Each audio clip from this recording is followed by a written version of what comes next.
Welcome to Archery Talk 101 podcast, your guide to better archery skills.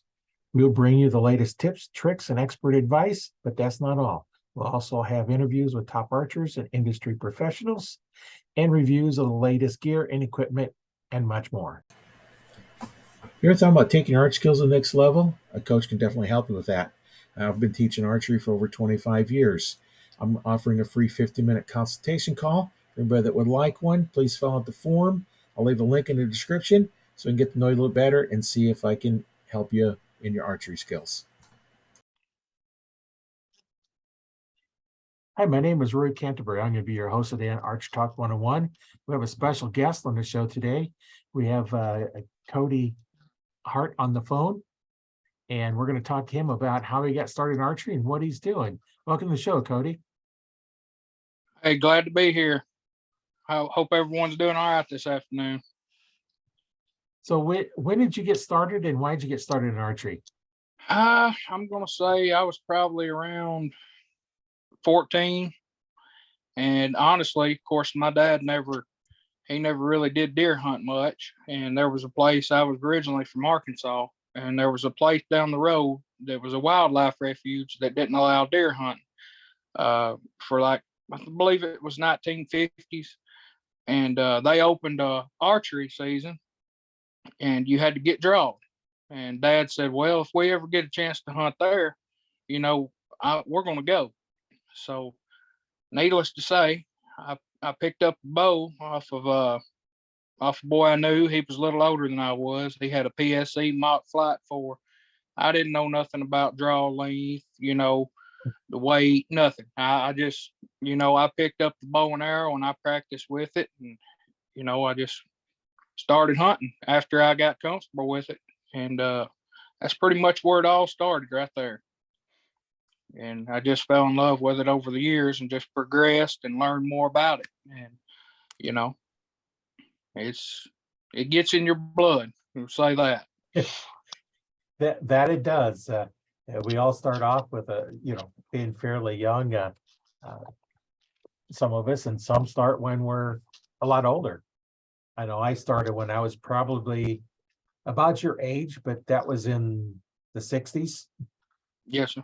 So, I was like 10, 12 years old when I got started in archery, and there it was just pretty much, you had your options. You could pick between recurve or longbow, and you could pick either wood or fiberglass bows, and your arrows options are wood or wood. Yeah. So yeah. Boy, how times have changed. Oh yeah, it was in the 70s when they started getting compounds, and I started with that, and I still shoot compound and recurve both, but that's always fun. Yeah, my compound is mainly what I use. I've got a longbow up here on the shelf that I've shot several times, and I say I got decent with it, but I just haven't went to the woods with it yet. Let's put it like that. Yeah, I mostly use mine, just kind of for fun shooting and not really too much. I got it set up for bow fishing. Because the way I shoot a recurve is incomplete instinctive. I just look where I want the arrow to go, and then I just shoot. And when you're bow fishing, you don't have time to find your sights, your anchor point, find your keep, and by the time you do all that, the fish ain't anywhere near. Yeah, it's done gone. Yeah, it's done gone. You got a matter of a few seconds to draw, hit your anchor point, and just keep going. You don't have time to do anything else, and that's where I shoot them. And I just never picked up the ability to, or even wanted to shoot a compound instinctively. It's a different weapon. I shoot them differently, and I can't shoot fast.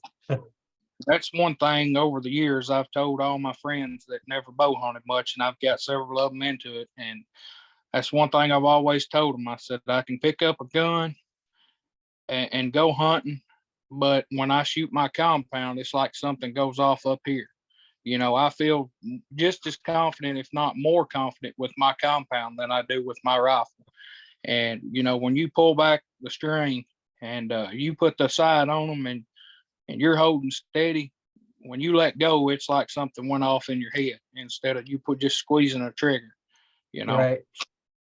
and then the reward is a lot better. There's no doubt about it.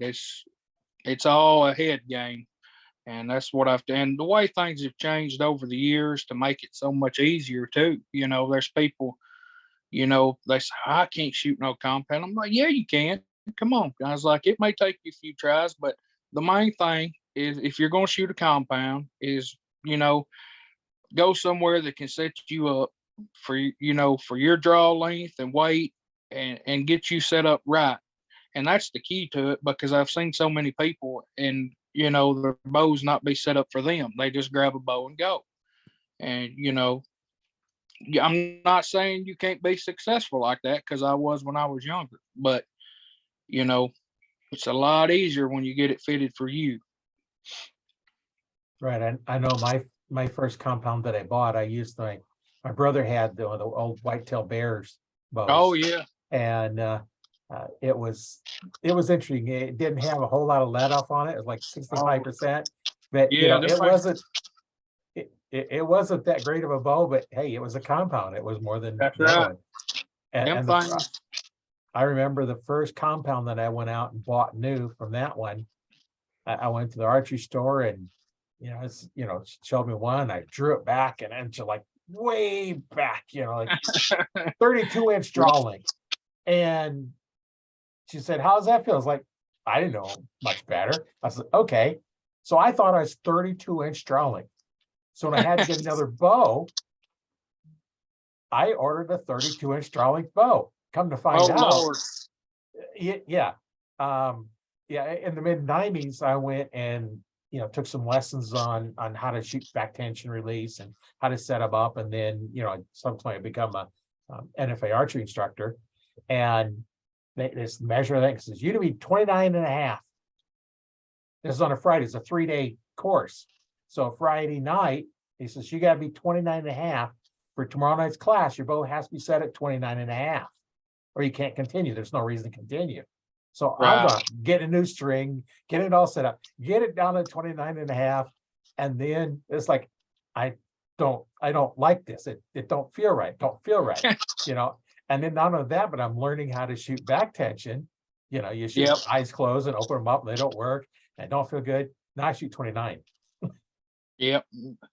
So I could shoot 29, and in wintertime with big heavy parkas, because I'm up here in Nebraska, wintertime, right now it's a little bit warmer today, but most of this week it's in the 20s, and you're going to wear a heavy coat. Right. You 29. I can wear that heavy coat, don't need to put an arm guard on. That makes sense. A lot of people have that arm pointing way over in front of them, so you have to be used with your triceps to pull the bow back as it's pressure on it.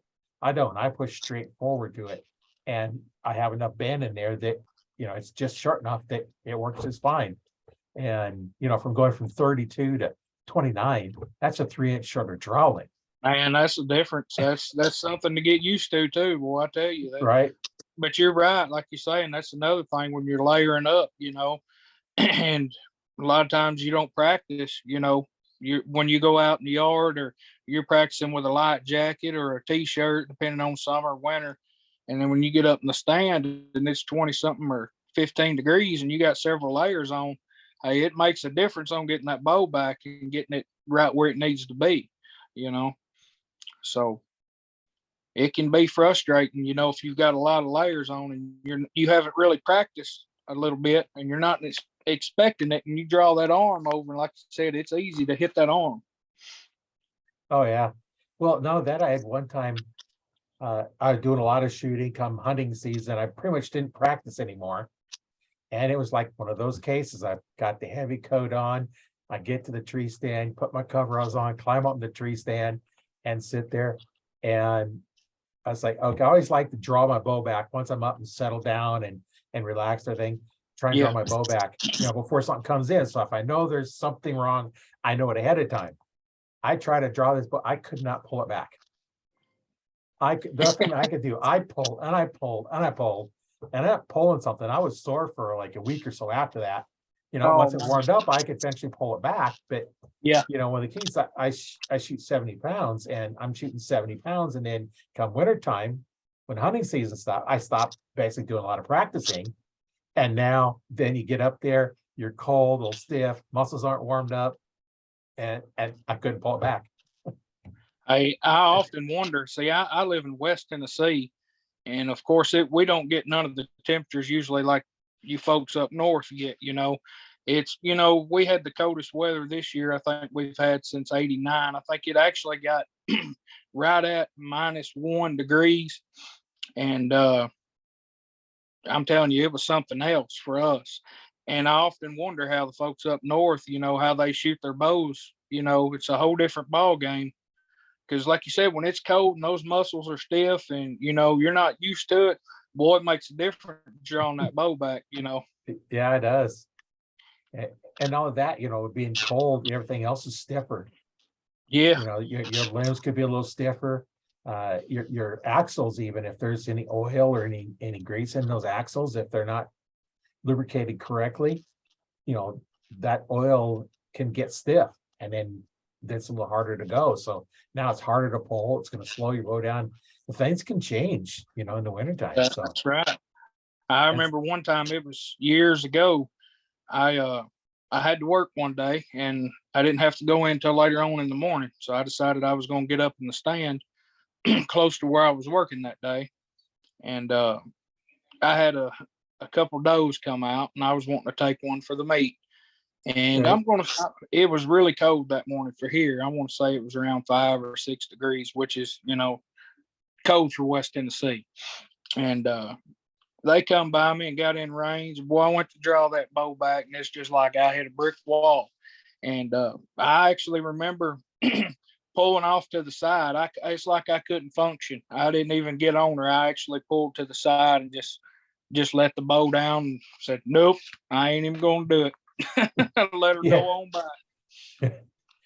Yeah, sometimes you got to do that. And that's one of the things that a lot of people don't think about is you still need practice, even though it's hunting season, because you don't get a lot of chance to get warmed up. And I know one of the podcasts we had a couple times ago, we had a yoga instructor on, and she was talking about things you can do to kind of warm up when you get to the stand, different yoga things that you can do that help loosen the muscles up and the joints up and stuff like that. So, anybody interested in that, go back and check out that podcast. That was interesting, some of the stuff that she brought up. Not being an archer, but being a yoga instructor, and she had shot archery, so she kind of knew what's going on. So she's able to take her, what we're doing to help, such archers out in doing some of that stuff. And yeah, that'd be interesting to listen to her. Yeah, I have all kinds of different people. I've had physical therapy doctors on. One of my earlier podcasts was, about a year ago, was with a physical therapy doctor and talking about shoulder injuries. Because one of the things that archers will do, especially the older ones, they didn't know that stretch the arm all the way out as far as they can. And then that raises the shoulder up. Now the tendons are holding the shoulder and the joints do it. And, that's one of the things that, a lot of people have trouble with their shoulders is because their shoulder is up. And you can see it when you look at somebody. You take a look, is that shoulder up or is the shoulder drop down? And, that's one of the things you have to look at too, being an arch instructor. I've been teaching archery since 1995. So I've taught hundreds of people how to shoot, taking beginners.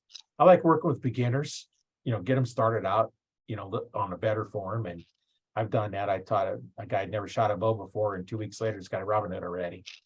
Oh man! So, and hooked for life.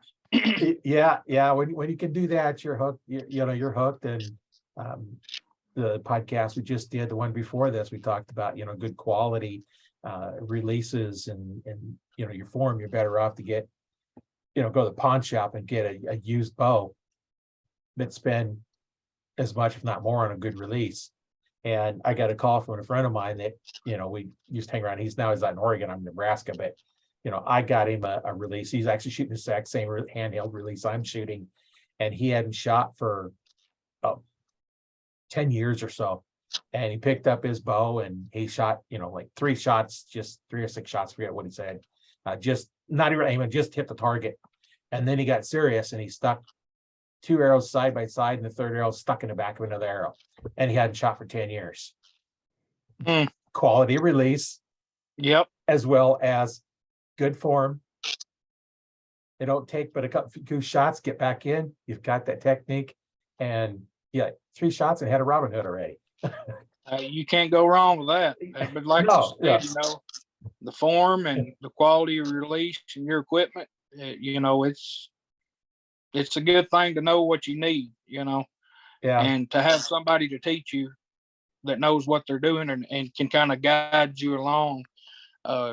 It's nice. I mean, it's like I've taught, several friends and younger folks, introduced them to the archery world, and I enjoy it myself. I'm no pro by no means when it comes, to setting them up or anything like that. But main thing I tell them is practice, because if you don't practice, if you shoot, you know, you sling 4 or 5 arrows here and there, maybe once a week, and you go back out next week, and you can't find that anchor point, you just can't, practice a lot at first helps everyone. And even if right. you're, experienced. So, I mean, I'm guilty of it. Now, when season opens, I'm just as guilty as the next man. I don't practice as much during season as I should. We all practice before season, but we kind of slack off during season. In all honesty, that's when we need to practice the most, really. Right. Off season, you got multiple shots. During deer season, you only have 1 shot. That's it. You only got 1. Your first one has to count. That's why when you go to tournaments, like, you want to warm up? Nope. I don't get to warm up when I hunt. That's right. I'm not gonna warm. First one counts. First one's the money shot. That's right. It all boils down to that 1 shot and that 1 second or minute, whatever you've got when they're standing in front of you, so you got to be ready. So do you compete in 3D tournaments as well then now? I do not. I have often thought about it. I've got a local shop not too far from me. They do several of them, and I've been wanting to get into it. I just haven't found the time to get in it yet. But one of these days, I do plan on doing it. Yeah, the thing I like about the 3Ds is it gives you that hunting simulation. It's not actual hunting because the animals Right. won't move. And you have time to make your shot, and sometimes they have some weird angles, but and aiming on a 3D target is not the same as aiming on a live up target. Right. You take that deer that's downhill, you're going to put that shot where the 10 or 12 ring or whatever type target you're shooting. But if you shoot an animal the same way, you have a bottom exit. So you have to kind of look at that, where, the aim point. I actually had a podcast talking about, the difference between shooting 3D targets as well as shooting animals. 3D targets you shoot for the entry point. On animals, you shoot for the exit point. Yeah, you're correct. There's a lot of difference. I mean, the entrance basically be the same, but you don't know where that arrow is going to come out on the target versus the animal. So Right. You're exactly right. Yeah. And then, judging yardage is another thing that's good about 3D shoots, because they're, unless you're shooting a mark yardage one, which I don't really like those. The whole thing is, I'm using that to get, a little bit better at judging yardage and executing shots. So that's what I want to use them for, or that's what I use them for. If it's a mark yardage one, it's just like a target shoot at that point, because the yardage. Right. And I shoot spots to develop my skill to know that I'm going to hit the target. I don't really shoot a lot of, target tournaments. Do you shoot many of those, or do you shoot any at all? Target tournaments? Yeah. I honestly, the tournament world, I haven't really entered it over the years. Like I said, I stay so busy. I usually don't have the time to do it, but I'm honestly thinking about starting up this year, because like I said, there's a guy that moved in and he started doing them 3D shoots and target shoots. He owns the bow shop, but he lives closer to me, and he's holding them at his house. And I've honestly think I'm going to get into that. I think I'd enjoy it. I think the 3Ds are a lot more fun than targets. You know, I me can see personally, that. I do. I could Yeah, see that. And another thing you're talking about yardage, you know, when you just the non-marked tournaments and stuff, man, it's a different world. A lot of us these days rely on the range finders. And I remember when I first started for years, you know, of course I didn't have the money to buy a rangefinder back then. And a lot of times before I'd get in my stand, I'd just kind of step off the yardage. You know, I'd step me off 20 yards and I'd know what was my limits out past that. And before I got to the 20 yards and you know, rangefinders are nice. I mean, I love them, but they're not always going to be able to, you know, to range the animal within that split second. So right. it's good to know yardage, you know, to get out in the yard and just, you know, sling a few arrows and kind of know your yardage. That's a good thing. Yeah, I know. Um, I started, you know, like I said, archery back in the 60s, and you know, I started hunting, you know, back in the 90s. That I was 67 before I got my first rangefinder. Oh man.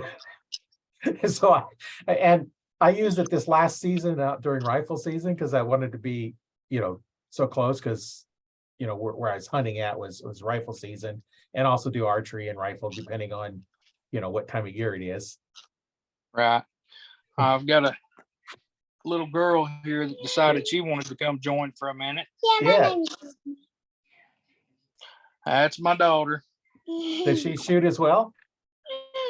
She hasn't shot none yet. She just turned 5. She has an older sister that's just turned 13, and she shoots on. Yes, she's got a Hoyt Vixen. That was actually her mother's. Her mother used to shoot, and I've got her started shooting this past year, and she loves it. Of course, she's at that age, you know, she don't just go out and shoot every day, but it's good, you know, father and daughter time for us. She hasn't Right. hunted with it yet, but Now I know my kids all started out when I was about 5 years old on a 5-pound compound. yeah, So just a little cheap one, and they all got started. And by the time my youngest son was in Cub Scout, was 8 years old, he knew enough about archery. He'd go out there and shoot all day long, and he went to an archery club, you know, the Cub Scout camp, and he's up there and on the line and raises his hand, and the instructor for the course range instructor, he comes over and says, "Yeah, Jerry, what's wrong?" And he says, "Knock points off on this bow." This is an 8-year-old telling an adult to knock points off on oh his bow. man, Yeah, you know, so you know they can start. You know, you just kind of have to, you know, get a bow they can shoot, and I'd take them to 3D shoots, and I'd put them close enough that they could hit the animal, and if they hit it, they got 5 points. yeah. I mean, and Yeah, that's the way to do it. You know, my oldest daughter, I believe it's the diamond nuclear ice that she started shooting some when she was smaller, and I've got to get another string put on it, and I was actually thinking this spring maybe starting her out with it, because you know it's a real small bow and really adjustable on the weight and draw length, so I think it'd be perfect for her to start with. yeah, get her started. You know, she might like it, she might not. You never know. I know kids at that age, they have to have something to kind of keep them busy, and you know, archery is something to keep them busy. Just give them a whole bunch of arrows, and you can use some of your old arrows that you Yeah, cut them down for them. And I used to do that, you know, as I'd have an arrow that would break or something, I cut way past the break, and is long enough for the, you know, long enough 5 and for 8 them year to olds. shoot out of theirs. Yeah. Yeah, yeah, Yeah, that I believe I done that with that nuclear ice. That's usually what I done was take the arrows, my older arrows, or the ones like you said would break off, and you know just cut them and put a new insert and everything in them, and they're ready to go. They don't, yeah, you know, they don't have to have nothing special at that age, just something to get them started. You know. yeah. And a lot of the arrows that are designed for kids like that, the tips won't stick in your foam targets anyway. They just barely Now, stick in the layered foam ones. yeah, you're right. Some of the bigger targets like the yellow jackets and stuff, they won't even penetrate. A lot of times they'll just bounce. Yeah, yeah, those aren't designed for those really light, you know, especially get the safety tip ones on them. And Right. Yeah, she's photobombing you. Yes, she is. Very much so. I'm Yeah. fixing to tell her she don't go on somewhere, girl. Sit down now. If you want to join us, you're gonna have to sit down. Lord, she's a mess. Yeah, for the listeners that don't get to see the video, his daughter come in and is having a lot of fun in the background here, action in the foreground. Oh So yeah, it's nice to get kids involved in archery. Gives them something to do. yeah, she's trying to be the center of attention for sure. Yeah. So what are you doing now? You know, I was looking at your Facebook group, and you know, your field staff and pro staff are a couple different things. Let's know something about that. You know, it says your field staff are Nose Down Sense. Yes, sir. Nose Down Sense is based out of Georgetown, Tennessee. Uh, it's a good company to work with, and you know, all natural scents and scents that do work. You know, of course, like the doe estrus is my favorite. Of course, usually that's most of your hunters' favorite because when they hunt, most of them, you know, love hunting the ruts, and that's Right. It's a big hit, and it does real well. I've had good success with it. I actually killed. Well, let's just show you. I killed. Now this big one here, I'm going to show you. I did not kill it with a bow. Unfortunately, I've got a small property across the road from my house, and it's mainly just a big pasture. And I had this buck coming in on camera. I hunted him up in bow season, and I realized he wasn't. He started making his rounds in the pasture, and there was no trees bordering it. I did put up a blind, but he got to where he was coming out at one certain point, and a lot of times here during our cool months, you know, the winds out of the north or northwest, and I just couldn't get set up on him with a bow. You know, I tried everything, but I knew hunting this deer, I wanted to kill him with a bow bad. I hunted him all bow season and into gun season some. Because of course we have a short bow season. Of course you can hunt with a bow deer and rifle too. But this deer here, I actually killed is I don't know if you could tell much about him. Yeah, for the ones that get to watch this in video, they'll be able to see it. But for those on the podcast, they can't really see it. So I'll let you describe what it looks like. It's He's got a big, thick rack. Yeah, he's a mainframe 8 with a split G2. Of course, he grossed 153, which for West Tennessee, that's a stud. But I've got this one right here is my biggest archery buck, and I'll show you and I'll tell the people out there listening. Here in West Tennessee, we have what they call a velvet hunt. They introduced that to the state about, let's see, 4 years ago. And it's usually a 3-day hunt. And it started out as bow only. And this buck right here, I've killed. This is my 4th velvet buck. And this buck here, I was actually sitting on the ground and he come out into the beans. Now, I practice my shots. You know, I practice in the yard. I shoot, you know, 80 yards. Do I take shots at deer at 80 yards? Normally, no, I do not. I'm not judging nobody that do, you know, hey, if you're comfortable, depending on the situation. This deer here come out, and it was the last afternoon he come out in the beans, and I was actually sitting on the ground. I had like I'm not going to say it was a pop-up blind. You know, those, just the blinds, kind of like a turkey blind, but it was about 4 foot tall that just goes around in front of you. I was sitting down behind it, and I had a bachelor group of bucks come in, and this 8-point come out, and the closest he would get was 47 yards. And of course, I felt comfortable. I'd been taking those shots every day up until that hunt. I mean, I had been hitting the bow hard, you know, practicing, making sure that when I did take the shot, it would count. And it did, you know, 47 yards on the ground. And that was my longest bow shot. And like I said, it was my biggest deer. He was a full velvet 8-point, and he grossed 138. I haven't had him scored officially since the drying period, because the velvet's a little different, on getting them scored. And it's awesome. It's a good opportunity to get out there too. But like I said, that's my biggest archery buck. And for here in Tennessee, it's a respectable deer.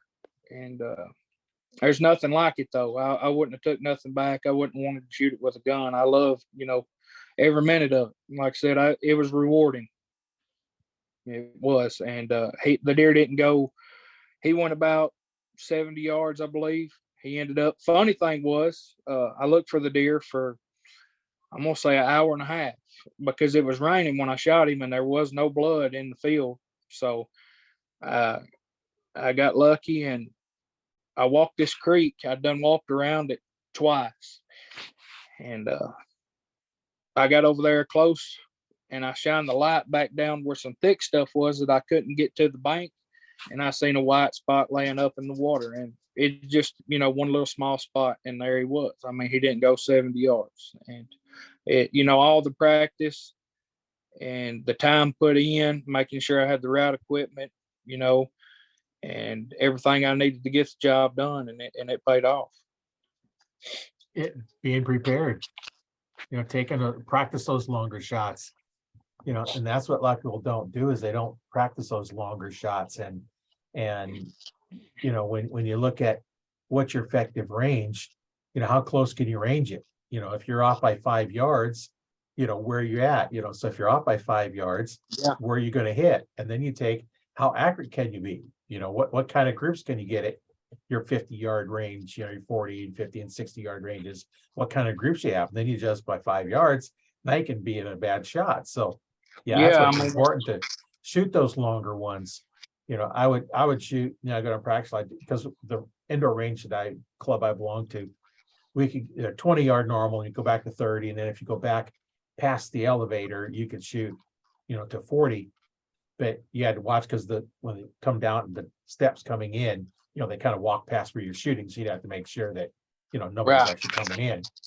And I'd go back and I'd shoot 20, and then go 30, and then 40, and by the time I go back up to 20, I'm just smacking arrows. So I wouldn't shoot single spots, because I get tired of bending aluminum arrows. Exactly. And I still sometimes today, I try not to shoot the same spot with my carbon arrows, because, it's the same way. It's easy to knock a knock off. I'm not going to say it's easy to Robin Hood, because Lord knows that's, it takes skill and time. I've done it, but it's not one of those things you walk out in the yard and do every day. No, That's for sure. I've done it quite a few times. I have, when I was working at Cabela's, I did it twice there. Yeah. One with a customer's bow, I set up a drop away rest. And when you set up a drop away rest, you have to shoot them to see if they're going to work. Right. And you have to put an arrow in them to shoot them. So I grabbed one of our range arrows, and there was guys sitting there watching. I drew back and shot it. And I drew back, shot it again, stuck 2 arrows together. And this guy says, "Oh, does somebody do that?" Yeah, well, I'm sure glad it's their arrows and not mine. Yeah, and there you go. It's in fact, that is either that one or the other time I did there. I did another one. We'd had a bow in custom for us. It was one that was made special for Cabela's, like Bowtech made it or something. And we had like 3 of them in. So we set one up. So we set it up for me, my draw length. I shot a couple arrows, stuck 2 arrows together, and we set up for another guy. He's shooting at 1-inch circles. He had put 6 of them up there. He hit 5 out of the 6. Another guy was shooting good, and they come in and says, "Well, we got to pull them off the shelves because there's a problem. They're recalling them because nobody can get them set up." Look at him and says, "Are they just stupid? I don't know what they're doing or what?" We just set this bow up for 3 different people and shooting. It's like, here's what I did. I showed him the arrow. I was like, "Here's what I did with it. I shot it a couple times, stuck to the other. What's wrong with setting a bow up?" Yeah. So then they come back later. There was something, I don't know what it was, but then they come back later. They was back in, but it's like, but I was working with another guy that I'd worked with when I was at Vassar. So I started my own sports goods store, and then I became an archery dealer, went down, spent a week down in Tucson, Arizona at POC school, learned how to tear apart their bows, put them together, make strings, make the old steel cables that used to be on the older bows. Oh yeah. that's an art in itself. That's a whole lesson in, you don't want to do it. Yeah, I remember those. I believe that that first bow that I taught you about, the Mach Flight 4, I'm pretty sure it had the cable on it. Yeah, those were, when I was doing it all the time, somebody come in with a broken cable. You have to make two of them because they're steel cables and they have to be, exact as you can. You can't be off by quarter of an inch, because now then your timing is all off. They got to be, 16th of an inch or less as far as exact length. And if they're not, you got to tear one apart. And if one breaks, you still have to make two, because you can't use the one that broke as the length. So you use the good one, you take it off, and then use that to measure to make your two new ones, put your two new ones on. Then it was like $20 for a set of cables. Yeah. And then here, probably 7-8 years ago, last time I heard, they're like $100 a piece for a steel cable. Woo. I And- haven't. And now then you're looking at somebody like, I know how to make them, but I'm going to charge you $300 for the material. Plus, I'm going to charge you probably a couple $100 for labor because of the risk I'm putting in there to try and make them. And it's just not worth it. Even if I charged you $200, I have to buy an extra cable. Yeah, now I'm not enough if I, mess up two of them somehow, so you got to take that into account, and it's just not worth it. No, I agree. But like I said, technology and stuff has come so far over the years. It's unbelievable. It really is. The speeds of the bows these days are, just zipping compared to what they was. I remember, of course, I'm not as old as you are or many of the other archers. I'm only 32. So, but I remember I started with that PSC, and Lord knows back then we wasn't worried about, when I got it, I wasn't worried about speed. I was just worried about, and of course, I remember I bought a Bowtech Tomcat. That was one of my nicer bows at the time. And I believe it was only shoot 270s, 280s. But hey, I killed several good deer, including a big mature 8-point that I've got on my wall here behind me. And but something I do recommend though to a lot of the listeners, you go to these sporting good places, I say like Academy and places like that sell bows, and a lot of times the people they put in there to set them up are not really experienced. And right. I've seen some people, they get aggravated because they go somewhere and they get they buy a bow there, and that's not set up correct or something. So my advice, to anybody that's wanting to get into bow hunting or something is, do your research and find, a shop that's what they specialize in, is archery. I'm not saying there's not shops out there. I know Cabela's and Bass Pro usually have a pretty good bow tech in there, bow technician. But like I said, there's other stores that don't. So if you've got a local shop that people can recommend, go there and get fitted for you, and know that you're dealing with somebody that's going to set you up correct way, because you can lose. If you get a bow that's not set up right, you pay a bunch of money for, and it's just not set up right for you, and you go out there and you can't get consistent with it, it can wear you down. And then you can, for a new shooter, you'd be like, well, I can't hit nothing. I don't even want to go shoot, it's not fun no more, so. Right. My thing to me is, find a local shop or a shop that knows what they're doing to help you out, and point you in the right direction. Yeah. I know, Cabela's and Bass Pro, when I worked at Bass Pro, we had some people there that had a lot of experience. And when I went to Cabela's, we had some people there. Once I got there, we had people with experience. But I know there's times when you go in there, after I left, and the other guy that, I worked with for many years, he left. There was pretty much, I went in there one time and like, well, talking about his experience, like, he actually wanted to work somewhere else, and they said, well, I got this opening archery, and he said, well, I shot a bow as a kid, so now he's selling archery equipment. You just don't know. Flipping a coin. That's right. I was fortunate that when I was working at Bass Pro, there was 3 of us in there, and between the 3 of us, we probably had close to 80 plus years of experience setting up bows. And that goes a And- long way. Yeah. And then, I went over to Cabela's, and then one of the guys that was at Bass Pro, he quit and come over to Cabela's as well. And so between, that was two of the three of us, or four of us that had so much experience.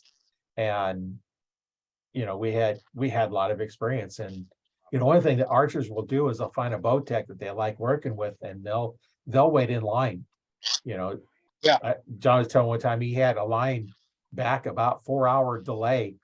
And he wasn't the only bow tech working, but they all wanted him to work on his bows. And it says, "Oh, wait."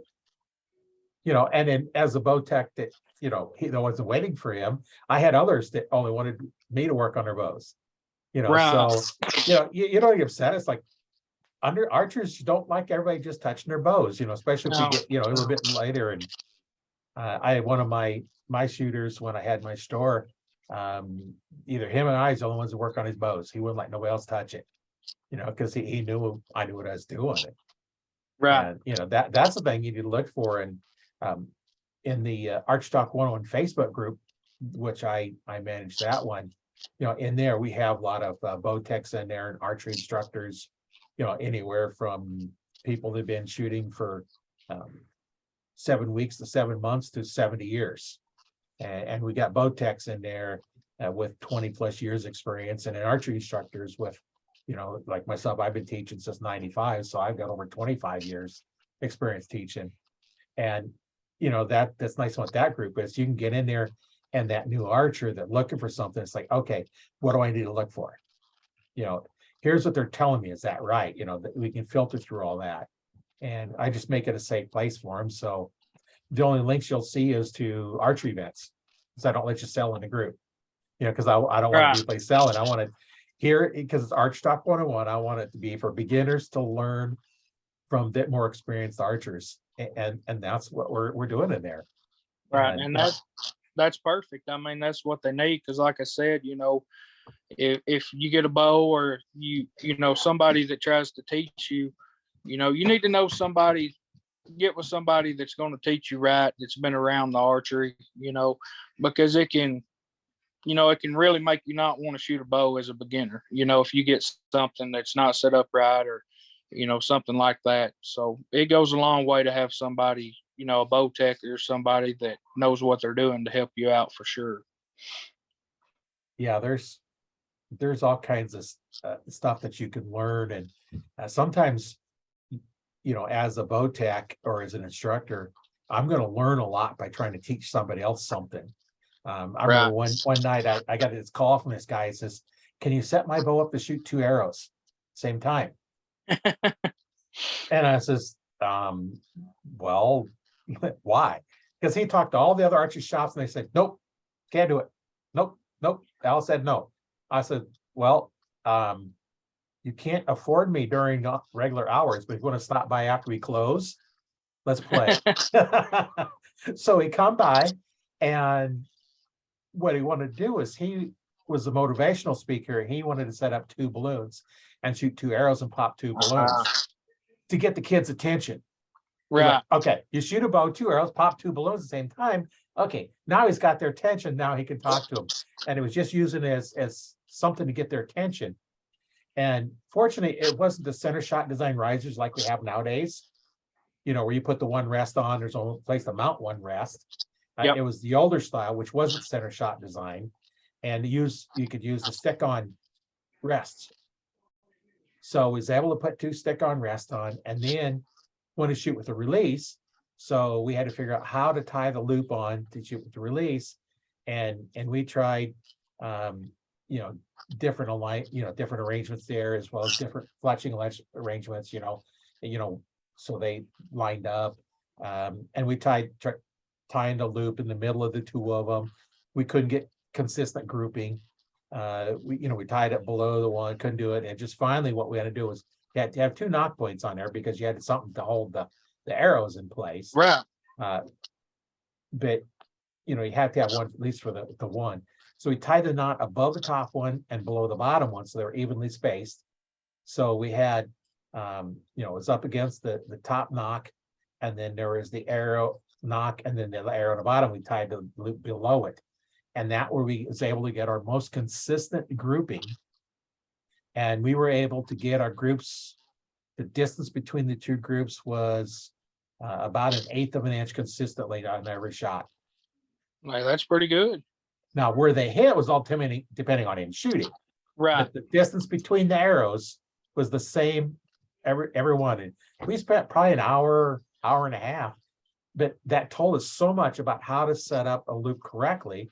And, you know, I've seen people put loops below, or he says, oh, you got to tie knots in before you put your loops on. And now maybe some of the really, really short axle bows, because that string is so short, you might have to, because it helps keep it from pinching.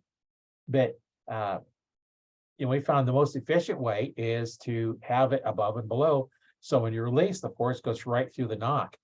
And then that's where you're setting your rest up. So your rest needs to be level and plumb, your center shot, so you're directing like your string. And they give us the most efficient arrow flight. You know, I like to equate it to take a pencil and push straight from the eraser to the tip.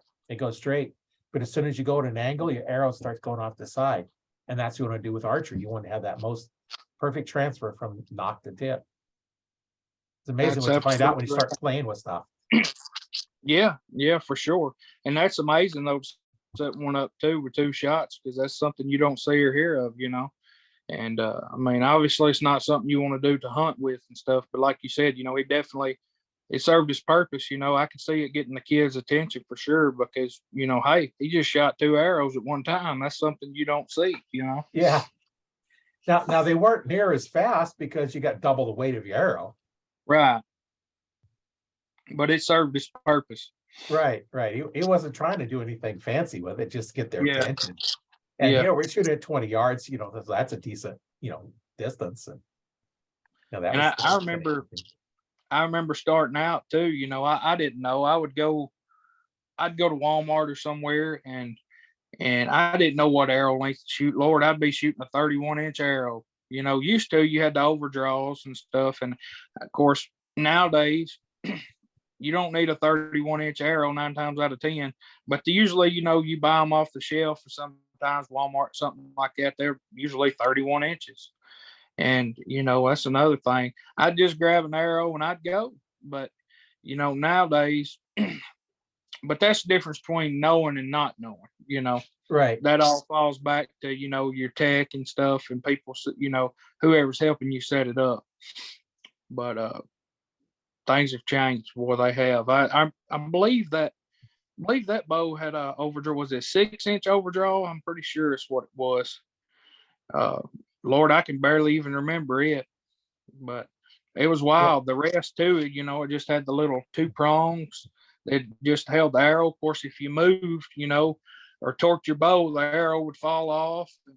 I tell you what, I'm a believer. Of course, the whisker biscuits, they're nice, especially for beginners. I mean, you know, you don't have to worry about your arrow falling off or nothing like that. They're great for beginners. I mean, and they're still, you know, pros and all kind of hunters that shoot those. I mean, I'm not against them. I like them. I personally shoot a QAD drop away.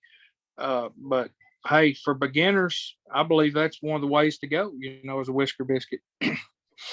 Well, less things to go wrong. That's right. You know, I mean, and the original whisker biscuit was kind of not really good because there was no slot inside. It's just a solid ring.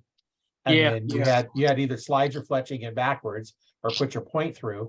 And if you have broadhead, now you're dulling a broadhead, so you have to flip the fletching back. And if you're using vanes, that's all right. But you know, every time you shoot, if you have a helical or an offset on your vanes, then every time you shoot, it starts to mess up your vanes, because the arrow is not turning at that point, but yet the fletching is.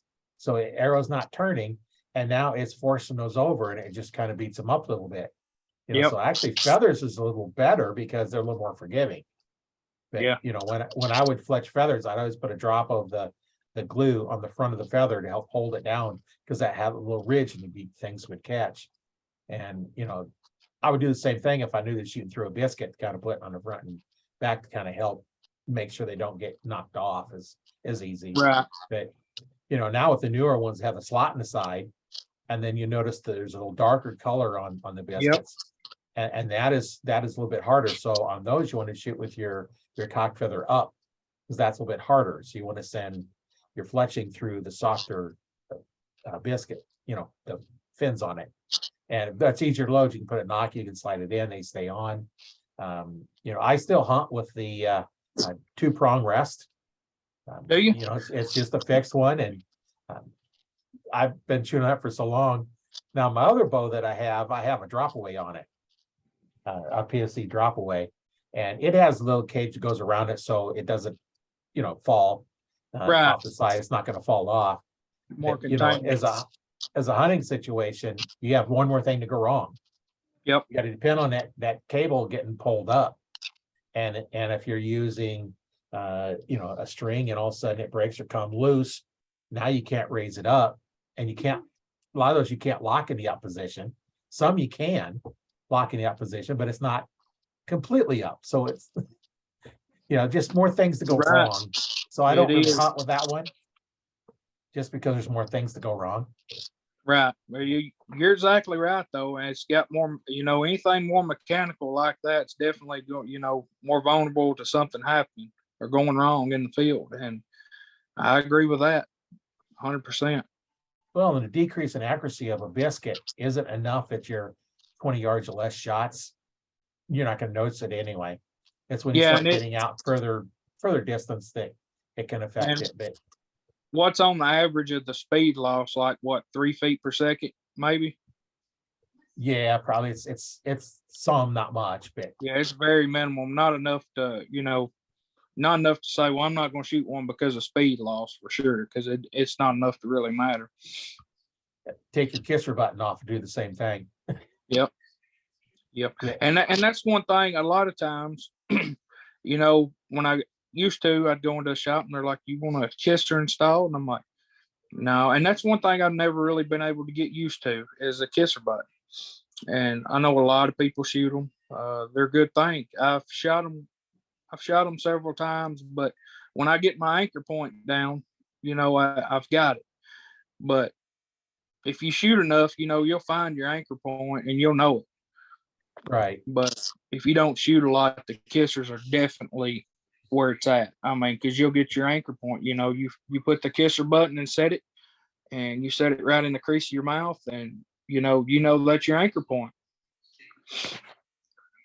Well, and if you're using like a wrist strap where it's always on your wrist, and you take that index knuckle, you put it behind that jaw, right in that pocket, that's where it's going to be all the time. Yep. I shoot that release as well as a hand on. I got a Carter chocolate addiction. Well, instead of being the knuckle in there, you can't put the knuckle in because you turn your hand over. Right. Now, a different part of my hand fits at that anchor point. So the anchor point changes on the contact between my hand and my face changes depending on which release I'm shooting. Exactly. So if I have the kisser button, the nose, and the peep, I have 3 points of reference. I don't care where my hand actually anchors, because it's going to feel different. I just know, here's where I anchor with this release. Here's our, my hand is there. It's a little bit different. And that just gives you 3 points of reference. Now I touch my nose. Some, instead of being a kisser button, will actually tie a little button on for their nose, and they'll feel when that feels on the tip of their nose, then they know that's where it's supposed to be. Right. And now then they've got that specific thing in there. So I have the kisser button in the nose, and that all depends on too is how long axles you have. Because if you're real short axle, you may not be able to get it to the corner of your mouth. The kisser button, your nose may not be able to touch. Right. It just might not reach.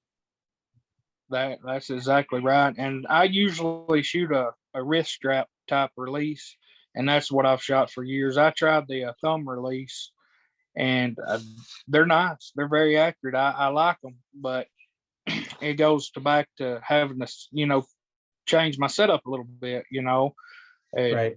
versus me shooting a wrist strap. I can adjust it if I need a little shorter or longer. I can adjust the wrist strap that goes to my release, and I'll pull it back, and I'm back here by my ear. I know my anchor point. And when I grab that thumb release, it's a whole different world because I'm not used to shooting it. So you've got to find a new anchor point. and everything's different. So, I picked it up and I shot several times, and there'd be more times than not that I would hit a little off, and like, well, man, I don't want to swap this up in the middle of the season, No, that's something I want to do in the off season. You don't want to just swap right in the middle of the season, because, you've usually got to make some changes and get used to it. So that's why I usually go with what I know during season and try not to change a whole lot up. right. Yeah, and that's what I was recommending. It's like, when I, working at the archery stores, somebody come in and it's like, okay, we need to make change of this. Come back after you're done hunting and let's make a change. Let's Exactly. not change it now, because you're not gonna get used to it in time, and you're not gonna like it. You're not gonna shoot very well or anything else. Yeah, that's for sure. That's something you need to play with, and it takes a little bit of time to get different changes on those releases and everything. And practice and more practice. Right.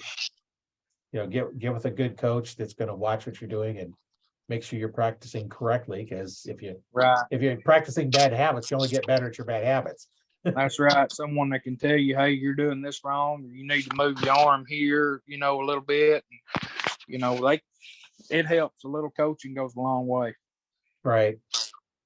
And that's why, I put together an online coaching program where I got some videos for you to watch, and then you can get in a group, and then I can actually look at your form while you're shooting, upload your scores and your video of your shooting, critique it, and then get on a live Zoom call and actually work out some of the bugs and kinks. And that Right. works pretty nice, because I can do it anywhere. Yeah, that's great. I mean, that's great. I mean, it really is, because like I said, that falls back to your tech, and whoever's helping you, coaching you along, if they don't know, then you're not going to know, Right. So somebody with the knowledge goes a long way with it, especially in the bow hunting world. Yeah, take a new archer. You have lots of things to look at. You take an experienced archer, and I've looked at some that are experienced that are shooting, national level, and it's like, okay, take a look. What is going on in my form? And I'm looking. It's like, okay, here's something you might try changing. You find one, you're getting down to tweak it.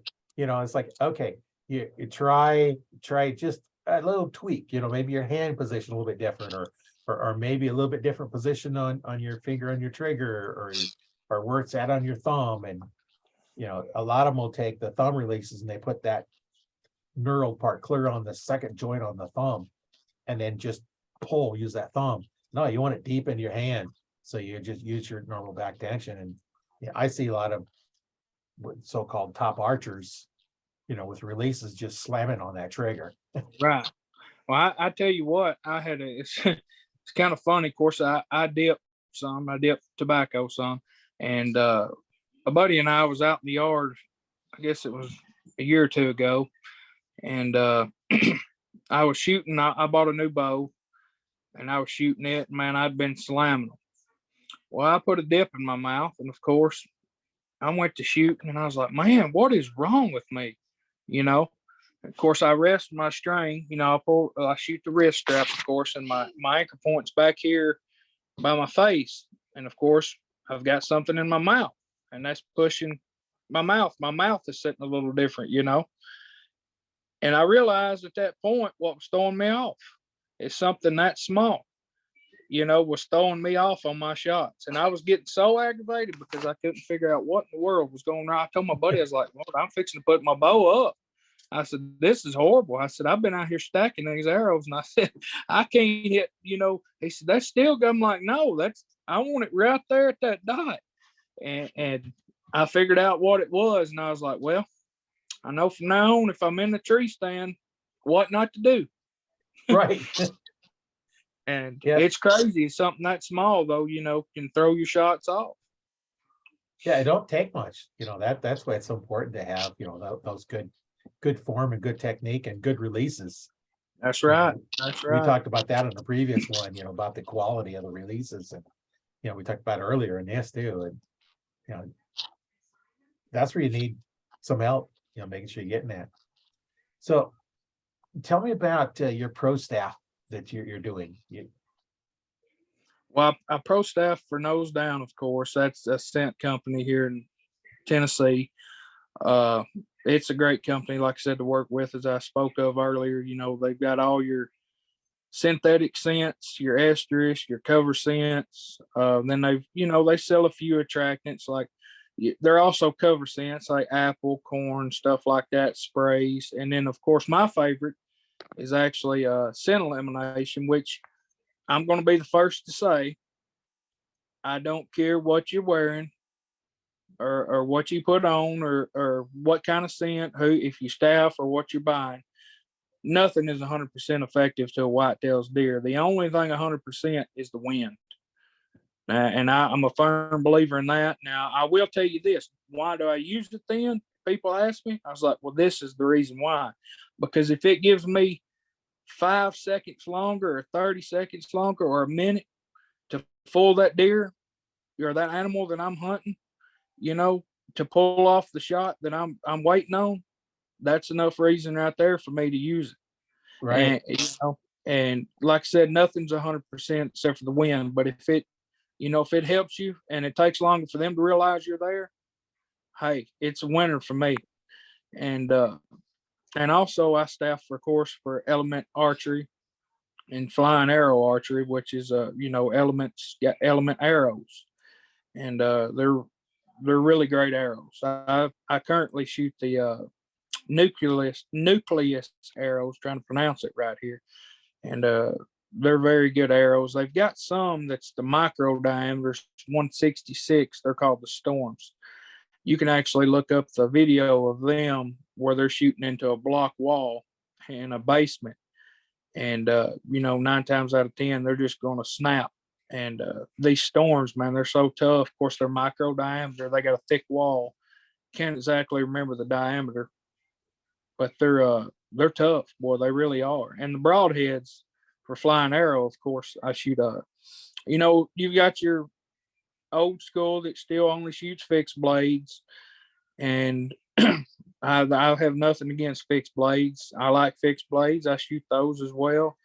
But currently, I shoot the expandables. They've got one called the Kratos, and it's a 2-inch, 2-blade broadhead. Of course, it does use an O-ring.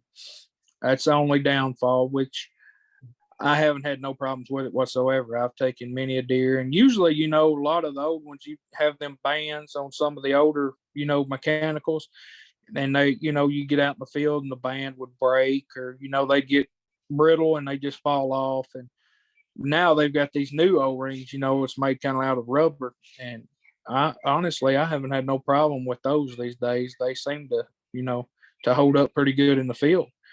But I've been very successful with all 3 of those products, and that's why I staff for those. I mean, I don't get nothing for free from none of the companies. I get a little discount here and there on some of it, but I definitely wouldn't staff for nothing if I didn't have faith in it and if it didn't work. I mean, I don't care what it is. If it don't work, I'm not using it. You know what I mean? Yeah. You got to have faith in your products and what you're using. And I definitely do with those products. But Nose Down, I believe it was J&S Scents. I know most of you've heard J&S Scents.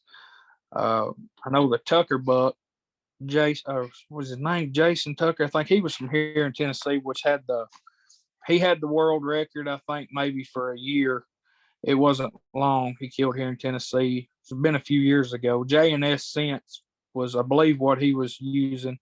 And the owner of Nose Down was pretty much the J in J&S Scents, which is Jason Caldwell. And it's another reason. He's a great guy. And, I met him one day and I got to talking about scents and stuff. And he started showing me some of his products and stuff, and actually gave me some to try. And after that, I mean, I started using them. But the thing about it is, when you're working with somebody like that, and you can pick up the phone and call them or text them, and they run a business like that, and they answer, that goes a long way. If I call and say, hey, I need this, or I've got this person interested, or, if I just want to talk, I pick up the phone and he'll answer. And that goes a long way. Right. I mean, and I want to know where my scents and products are coming from. If I'm getting something bottled, I want to know it's not coming from China or somewhere overseas or something that, may have some additive or something in it. I want to know that it's pure. Right. That's the best way is just have, the pure scent. The only thing better is to collect it yourself from the deer in your own area. You're right. And of course, I know a lot of the states nowadays have heard of CWD, which is a chronic wasting disease. And it's become new here in Tennessee. I'm going to say over the past 4 years or so, it's got well known. I mean, and now a lot of your scents, you can't put out minerals in these certain counties and zones or feed, which Tennessee doesn't allow hunting over feed anyways, but you can't even put it out in the off season now because of the spreading of the disease. But these scents have to be like ATA approved, certified, so you can use them in CWD zones. And of course, that's another thing, which another reason why I like Nose Down, because I can, legally use it here in my zone and state because it's ATA certified. And, you get caught with something that's not, then, here comes a ticket or something. So you got to make sure you're hunting with what's legal in your area. Right. Yeah. I know here in Nebraska, you can't have any attractant, like the salt blocks or mineral blocks or feeders. It's like a couple of months or something, 30 days, 6 days before hunting season, they have to be gone. And, your feeders, you can't be hunting within so many yards of a feeder. And, so they don't let you hunt over bait. That's the same here. I've talked to some guys that have farms and when they harvest the corn, they go around the corn where they hunt and they'll spill some corn. Accidentally, like I said, quotes, accidentally spill some corn. As far as I know, you're going to be hunting this year because it wasn't put down as bait. It was part of the farm. You're going to spill corn when you're harvesting corn, and he just so happened to spill some by where he's going to be hunting. By the time he gets out there, they probably eat it all up anyway. But yeah, more than likely. But that's and the thing about here in Tennessee, our limits and regulations are wild. And the CWD, I mean, I'm in the CWD zone. And I know a lot of states you're not allowed but one buck or, a couple doe or so. Here where I'm at,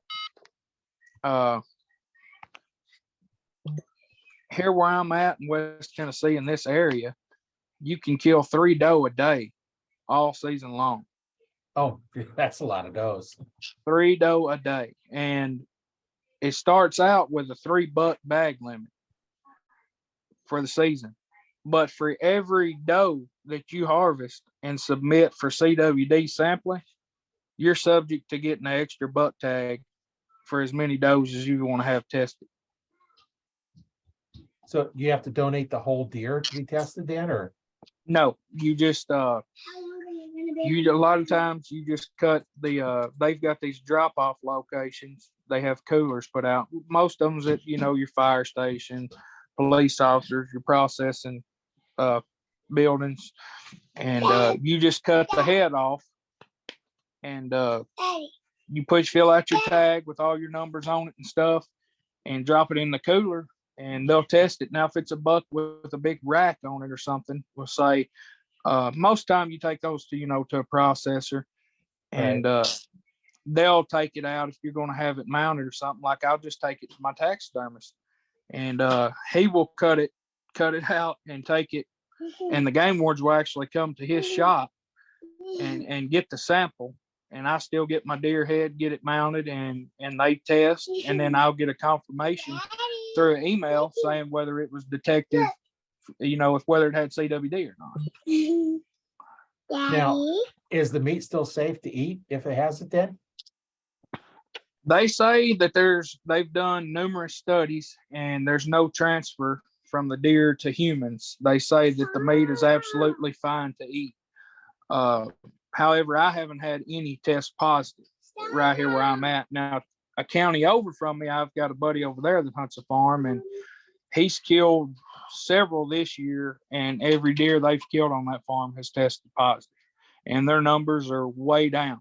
But they want you to try to kill as many as you can. Turn the light on, Sydney. They want you to try to kill. My daughter done turned the light out on me. They want you to try to kill as many deer as you can to stop the spread of it. And like I said, you can't put out minerals, but here's a question I asked them. I told them, I said, you've got a mineral lick. Can't put minerals in it, but this mineral lick has been here for years. These deer are still going to come to these mineral licks for years to come. I mean, right. And it's just like you've got, the acorns here a lot. They're spotty. Year to year, you may have one year where there's abundance of them. Then the next year, you may have only certain trees in this area putting off a lot of acorns. And then it's nothing to look out the door and see 6 or 7 does standing under that one tree in a circle eating acorns. And I'm like, what's the difference? And that's one thing I know. I understand they're confined to a small space if you've got a pile of corn or minerals or something like that. But in reality, I mean, think about it. There's corn on the ground in the fields as well. But like I said, mainly the trees, like I said, they're dropping in one spot. Right. And you've got all these deer gathered around. So it's kind of the same thing. And you can't stop that. I mean, that's nature. They're going to go where the food's at.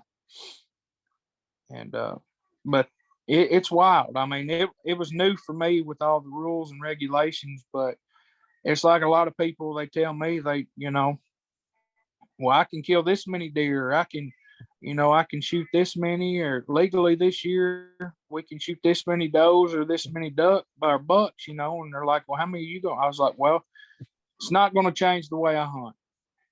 If I see a deer on my property that looks like he's sick or something, or she, whatever, then I'm going to do the right thing, obviously. But if the deer looks healthy to me, I'm not going to shoot it just because we're wanting to thin the herd. It goes back to me. I say manage your property the way you normally would. Right. If you take so many does a year and so many bucks a year, don't let that change for you unless, like I said, you're starting to see something going on with your herd. If you see deer walking around skin and bones, or just you can tell usually if a deer's sick, if they've got the disease or something, take them out of their misery. But I don't know how the killing every one of them is going to help it. But like I said, I'm no scientist or nothing like that. But I'm going to keep managing my herds on my farm the same way until I see something going on, Yeah, sometimes if you see there's something wrong, you need to go ahead and take it. If you're managing a herd, for rack size, you have something that has a really goofy rack on it. Well, you don't want that to be breeding on, so you want to take that out. But if it's okay, then let it go. I know one time I was hunting, a buddy of mine was down the hill hunting, and I was up there, and this little 8-point come by, and I let it pass. It was skinny, but the tines range from about 1 inch to about 2 inches tall. So I knew it was a young one, but it was already 8 points. And it just looked like just a skinny deer. It didn't look like it was sick or nothing. So I let it walk, and about that time, somebody comes walking up and it says, "Oh man, you chased off my 8-point." So I was giving crap about chasing it off. I wasn't going to shoot it anyway, but it's one of those things that I was looking at it, it's like, hey, cool. It'll grow up, be bigger. And yeah, see, my dad, he started a group on Facebook. It's called West TN Deer Hunters, which stands for West Tennessee Deer Hunters, and we've got over 17,000 members in that group. And a lot of times you get people on there, and they're asking or sending a picture, posting a picture. You'll have a doe in early bow season, and they'll say well, she looks sick, she's skinny, and a lot of are not experienced enough to know that a lot of times if you've got a doe that's nursing, And a lot of times may have twins they're nursing, they're going to look, a little ran down. And it's the same way at the end of rut. If I've got pictures of a 150-inch 10 point right now that I've kept track of all season, and I can go back and look at the pictures at the weight, and it's just crazy how much weight this deer's lost. But at the end of the day, 9 times out of 10 is probably from the rut. He's ran down from the rut and running does. So, a lot of times people get that confused with the sick deer because they see one that's ran down or something, and it's easy to do. It's understandable if you don't know. But like I said, you take a buck that's been running for a month or so, chasing does all over the country, he's going to lose some weight pretty quick. Right. Well, they're not spending as much time eating as they normally That's do. right. That's right. They're And not focused on food as much. right. They're focused on their annual duties.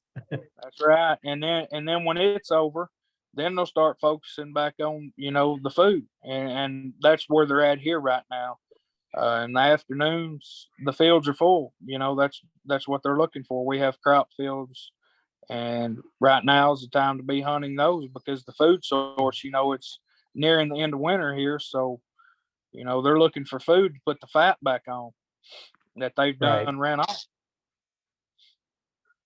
Yeah, and now, if your hunting season is over, that'd be the time to put, your food out, your supplements out, and all that to help them through the next season. You don't really need to supplement during the summertime because there's plenty of food. They've Right. got And the grass to eat and everything else to eat. It's yeah, just that winter time when the grass isn't really growing. Well, up here in Nebraska, last time all it's covered with snow, so they got to dig through the snow to even get the grass. So last yeah, time they won't even move if there's a lot of snow cover. But right now we don't have much snow cover at all. It'll snow and then melt and snow and then melt. So we don't yeah, have a lot of snow like we used to when I was a kid. We could have a foot or two of snow sitting on the ground. And now it's just not that way anymore. But that's where this is the time of year when you need to be adding stuff because the ground is froze. And what the alfalfa fields or clover fields, they're going to be all frozen. They're not going to be as able to get them picked up. So now's the time to get out there and get your supplements out there. that's right. And I've got a lot of friends, and I say, what kind of minerals do you use, or when do I put them out? And then a lot of them, they'll wait until bow season opens, and then they'll go spend, a couple $100 on minerals and pour them out. And I'm like, dude, you realize all you're doing is pretty much trying to pull one in now because their antler growth is, pretty much over with. And they need the minerals usually, when they bounce back from the rut and the, the months that they don't have the food and the minerals and stuff they can't get. So, you're putting them out for the wrong reasons, really, then, because the deer's not getting the full benefit of it. Well, no, that you can't, most states you can't hunt over the stuff you put out anyway. So putting it out says you're done hunting. That's right. See, here, if you're not in the CWD zone, you can hunt over, salt and minerals. But it's like I said, you can try to pull those deer in with it, but at the end of the day, as far as helping it health wise, you're not really doing much, because they've got what they need, and they need it right after the rut and when they're ran down. They need to get their nourishment back up, and that's when they're looking for it. Right.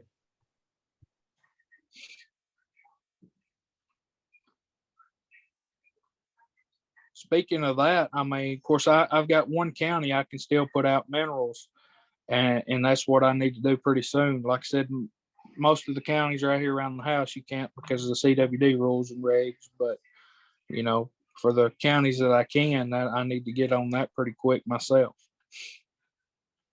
But I'm telling you, it's something else. It's a whole different world. The CWD makes it a whole different ball game. Yeah, I think a lot of states have gone through that where they've had that or blue tongue we've had that up here for a while. Yeah, that all comes from being overpopulated. Yeah, it does. It does. And the thing here, our season starts. We have the velvet hunt the last weekend of August, the last Friday, Saturday, and Sunday of August. And then the last weekend in September, our archery season opens. And they shortened our archery season. Now it's only open, I believe this past season, it opened the last weekend in September and closed. I want to say rifle opened October 31st. We only had a month of on bow only. And then it went straight to rifle. They cut out the muzzle loader, and then it's rifle from October 31st all the way, if you're on private land in CWD, all the way until January 31st. Oh, for geez, rifle. yeah. Well, So- their goal is to get population reduced. Right. But see, Yeah. even before the CWD, we had extremely long gun season considered, compared to other states, because even then it ran from Thanksgiving weekend until about the first to second week in January. So that's a long gun season. Yeah, we have here in Nebraska, we have 9 days in November, starting like the second weekend in November, running for 9 days, and another one in January runs for 9 Right. days. That's it for rifle. Then muzzleloader gets the whole month of December. And archery now it used to be kind of split, and now archery runs September 1st to December 31st. It never stops. Yeah. Well, so you just- can go ahead. It's just when we go out in archery during rifle season, we have to wear orange like the rifle hunters do. Well, that's the same here. I mean, you can still hunt archery all the way to the end of January, but rifle season's open at the same time. And a lot of folks around here, they bow hunt, but they don't do it during rifle season. When rifle season opens, the bow's going in the closet. Right. Little safer. Yeah. Yeah, and I know during our muzzleloader season, if you're out with a muzzleloader, you got to wear orange. But if you're out with archery, you don't have to wear the orange. During muzzleloader? Yeah, during muzzleloader is going the whole month of December. So if you're archery hunting during December, you don't have to have orange on. But if you have a muzzleloader, you do. But see, it don't matter what, if it's a muzzleloader or a gun or whatever, if you're hunting with a bow outside of archery only, you have to wear orange here. Yeah, just a little bit different. Each state's a little bit different rules on them. And yeah, we used to have a split archery season that opened up. Rifle season would close for 2 weeks in the middle of the season, and archery would run 2 weeks. It would close and just be archery only for those 2 weeks in the middle of gun, and that was pretty good. It usually has some pretty good hunts during those 2 weeks, and they done away with that, of course. But it gave the time for the deer to kind of cool back down and the pressure, and it was a good couple of weeks usually. yeah, it's all different. Each state has their own little rules on it. And the amazing part is we have all this overpopulation of deer, and at the turn of the century, they never thought deer would be a viable big game hunting species because there's so few of them. Right. And we've got a lot of hunters these days too. And if you think about it, you think, Lord, we've got all these hunters. How do we even have any deer left? But at the end of every season, they still bounce back. I mean, they're still there. Well, if you take half the does out next year, you're back at the same number. Yeah. Or higher. Depends if they have one or two. Yeah, and it's very common around here, for a lot of them to have 2 fawns. Yeah, so if you take out half the does, now you've replaced them, and then you're still growing. Right. Each year. So yeah, you can see why they kind of growing over time. And I know when I was a kid, when I first started hunting in Nebraska, you could only have 2 tags period to take a deer. It could be 2 archery tags, it could be 2 rifle tags, it could be a rifle and muzzleloader. So if you did archery and muzzleloader, you couldn't do rifle because you only allowed 2 deer a year. Yeah. Period.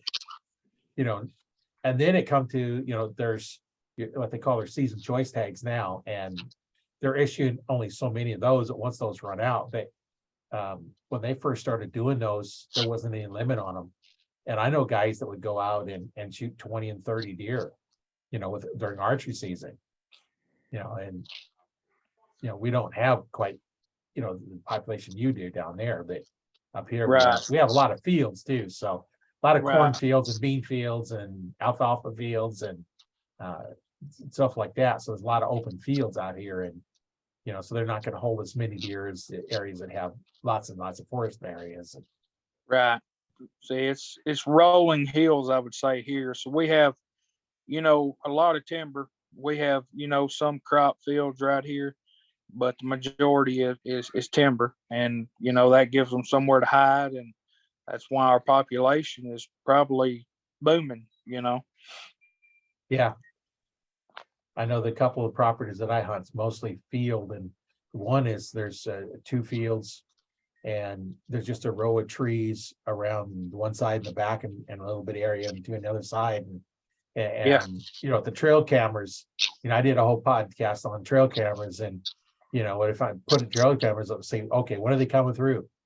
Well, most of the time they're coming through the middle of the night. Yeah. Like 10, 11, 1, 2, 3 o'clock at night, they're coming through. Now, on one camera is able to pick them up that's coming through right before legal shooting time. Like a half hour before or so, sometimes an hour before shooting time, and I couldn't track where they was going because the camera Right. wouldn't get onto the field. So they're coming through then. So, when I was out there, it's like the only place to set up is right there, because no times I see them, and the whole time I got to check my cameras here lately, but yeah, over the last month, one time I've seen a deer come through during the day. Yeah, I've got one particular deer, and that I've hunted for 2 seasons, and I really want to take him with my compound, but I haven't had no luck yet. He's on a 30-acre block of woods in the bottom, and there's fields all the way around it. So just about every picture I get of this deer, he won't cross the field during the daylight hours because there's other hunters that hunt the fields. So 9 times out of 10, it's right before dark, or right before daylight, or right after dark when he comes through. So he's, those are the hard ones to hunt. Right. You got to figure out where to hijack them ahead of in the forest Right. someplace. Where are they coming through in the forest? Where they staging that shooting time. Yeah, it's like a buddy of mine. He's like, man, if I had a deer like that on camera, I'd be down there hunting. I was like, well, I hunt him when the conditions are right. I said, but I've only got a 30-acre block, and he's obviously not staying in there. He's passing through. So the thing is, if I had permission to hunt, other places to find out where he's staying, it'd be a different ball game. But I'm pretty much it's just a waiting game. You just got to wait until, usually the rut is when he comes through. But this year I didn't even get a daylight picture of him. They've all been at dark. I had one about 30 minutes before daylight one morning, and that was as close as I got. Yeah, that's that definitely makes it easier when we have cameras we can kind of monitor what they're doing. And when I first started, they didn't have trail cameras. Right. Trail cameras, your eyes. And I remember when I first started deer hunting, I'm going out looking, and if I'm out looking, if I seen a track in the dirt, it was a good day. Because that Right. meant there's deer in the area. It wasn't like the population now, because that was, oh geez, probably 35 years ago. It wasn't near like what it was now. And then it got down to where, okay, if I seen a deer, that was a good day. It could be in a field running on the way driving in, but at least I seen a deer that day. Then it got down to where you're seeing them, and now every time you go out, you're either seeing them within range or out of range, and then you learn how to hunt them, and it takes a while. It does. And the world of trail cameras has come a long way. I remember when I moved to Tennessee about 15, 16 years ago, I bought my first one. It was one of the big old Moultries that had the great big battery in it. Yeah. And just the excitement of not knowing what was going to be on it when I went to check it. you know. I go out and check it, you know, every few days or once a week, and just never knowing what you was going to get on there. Now we've got, you know, cellular cams.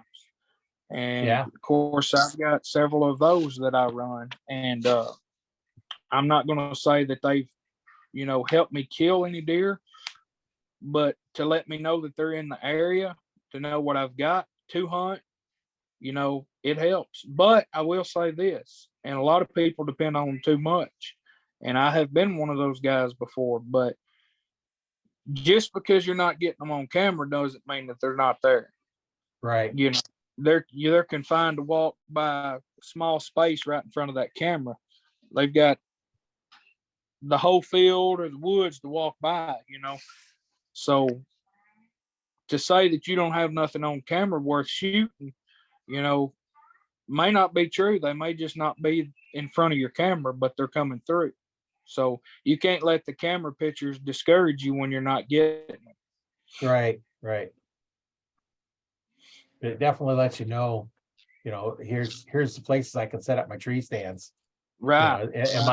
Am I getting anything coming by here that I can get to from the tree stand? And Right. and that's why when it's nice to kind of go out there, when it's not archery season during rifle season, when you can't be out there with your bow and sit out the rifle, because now then you can see the fields during the day. Okay, are they coming through a different spot and not even going by where a camera we put up? Because you can't monitor everything at night because it only goes so far. They could be walking right up next to the house coming in. They could walk in on top of the hill going back, and we know they're walking down there because we can see tracks. So they're walking in different places, but when are they going through? And that's where sitting in there with the binoculars and just monitoring everything is Right. kind of nice. Use your rifle season to scout so you know what to do when rifle's over and start up with archery. That's right. I had an 11 point on camera last year. I had him on camera a lot during velvet. And I had an old timer tell me once, he said, some of those big bucks, he said, they'll tolerate the trail cameras if if you got them right down, low, say you got them on corn or minerals or something, and they know they're there, like they'll tolerate them in your off season months, and even up until a lot of times till they start getting aggressive and drop their velvet, and they don't care to be in front of them, it seems. And during season, a lot of time they get more aggressive and start paying more attention because there's more pressure. And I was like, no, man, I ain't gonna pay no mind to that camera. And that deer, I hunted him. I had cameras up, and he just dropped off the map. I was like, dude, I know that deer's still alive. If somebody would have killed him, I would have known in this small of an area. So I started getting my cameras out and moving them, and I moved them around some, kind of put them up higher in the trees on the trails that I thought he might be coming down. And sure enough, he was just avoiding that one spot where I had the camera. He was walking right around it. Now, it may sound crazy, but you're talking about a mature deer. And Right. This year I actually pulled the four-wheeler up to the tree and put them up a little bit up in the tree and angled them down. And I didn't have that problem this year, but I had 11 point last year. And I had a lot of pictures in velvet. I had a couple when he lost his velvet, but he went off the maps for like a month and a half. And I was sitting in my tree stand one morning, and lo and behold, this deer come out, and he walked right behind the tree that the camera was on. I kid you not, he wasn't 4 foot from this tree and walked out right on the other side of it, walked around it. And I ended up killing him. I was like, man, I thought somebody done killed that deer, but he come right through there and walked right by it, but he just didn't go in front of it. So that's what I'm saying, don't let it discourage you because you're not getting pictures, because, they can still be coming through. And I've had a lot of friends say, hey, let me hunt with you. I'm not getting no pictures of no good deer on camera. And I'm like, dude, they're there. Don't let the camera tell you otherwise. I mean, they're nice and they get what comes in front of them, and that's it.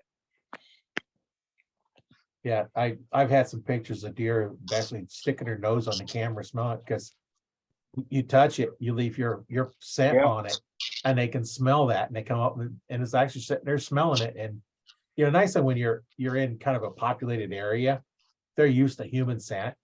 So Right. it's not spooky to them because, the farmers running through there and everything, they're used to human scent. And like one of the public places I used to hunt, there's people out there walking the forest all the time, and the deer, it just doesn't really bother them too much. People Right. walking around, it's just that weird scent or something. But they just they kind of get used to human scent. Now, if you're in an area where there's not much humans and it's a strange scent, now that I can see, that might be something to be concerned about. But Right. And it's like one of the farms here I hunt at the house. Uh, the guy is it's a cow pasture is mainly where I hunt on this one particular farm. And the guy that actually owns the property, of course, he's got a side by side and he rides through there all times during the week, during the day, checking on his cows, putting out hay and this and that. So these deer, you know, they don't pay no mind to it. You'd basically be safer riding your four-wheeler in than you would walking because they're used to him riding that. So it's all in what they get used to, what they're used to in their surroundings. And you know, I've seen people say, hey, I drive my four-wheeler right up to my blind. I was like, well, I don't do that, but I can see, if they're used to four-wheelers and stuff, a lot of times it don't bother. yeah, and so don't drive your truck up by there. I was hunting this farm one time, and there's a little pond there, and I parked by the pond because where we had permission to hunt was the other side of the tracks, his property over there. So I can see my truck from my tree stand. Right. And I watched the deer walk within 5 feet of the back of my truck and just walk past it like nothing. Yep. I've had them do that down to me on one farm. I parked my truck there and I'm expecting the deer to come from somewhere else. I'm like, they ain't going to come from over there. I'm parked right there. And lo and behold, here they are walking out 50 yards behind my truck. And I'm thinking, well, now we know they ain't not paying it no mind. But like I said, it's on what they get used to. You go to, you go to a property like a WMA or something that doesn't get a lot of pressure or something, and they're not used to humans or four wheelers, nothing like that, then they're going to be a little bit more skittish. Right. Just all what they're used to. Yeah, I've got another farm that's bordering a cow pasture, and these guys, they're retired and they're out there every day, whether it be cutting trees and burning them or cleaning up the fence lines or something, riding their four wheelers or their tractors and this and that.